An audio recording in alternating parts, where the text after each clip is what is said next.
Ian, the Knicks' average margin of victory in the 3 closeout games, 39.3 points. So what has been the key to the Knicks going for the jugular and not taking their foot off the gas?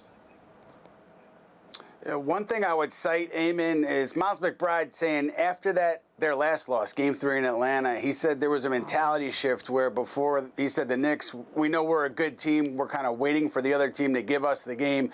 The shift was we know we're a good team. We have to go out and get the game. And so I think it's partially that. It's partially the attention to detail that these guys have right now on both ends of the floor. And they're totally locked in. I mean, Karl-Anthony Towns last night was saying that in the locker room, players were talking about, hey, let's get back to work. Let's get back on the practice floor. Let's figure out how we can deal with this long rest in a way that we didn't deal with it as well last time. So, yeah, these guys are totally locked in on a level that I haven't seen in a long time. Now, to put this return to the NBA Finals in perspective, you have a column up on SNY.TV about all the moves Leon Rose made to build this team. As you did your research, what stood out to you as the biggest domino that Rose pulled off to construct this current roster?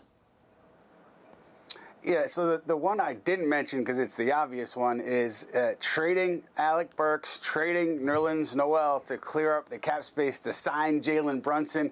But you look under the hood there, you know, Donovan Mitchell was right there for the Knicks a few months after they signed Brunson. The idea of pairing those two guys together was something that was heavily debated internally. They made offers to Utah.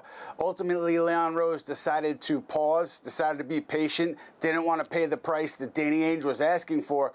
A lot of people questioned it. I questioned it myself back then, but it turned out to be a very pivotal move for Rose as he moved forward here, trading for OG Anunoby, trading for Mikal Bridges, trading for Karl-Anthony Towns, all those players playing huge roles in this postseason run. Yeah, no doubt about it. And I like the way you put together signing this guy, held on to draft capital so they could make the trade for Towns. It was really a fascinating look at what Rose has done. And, of course, though, the most controversial move was firing Tom Thibodeau, hiring Mike Brown.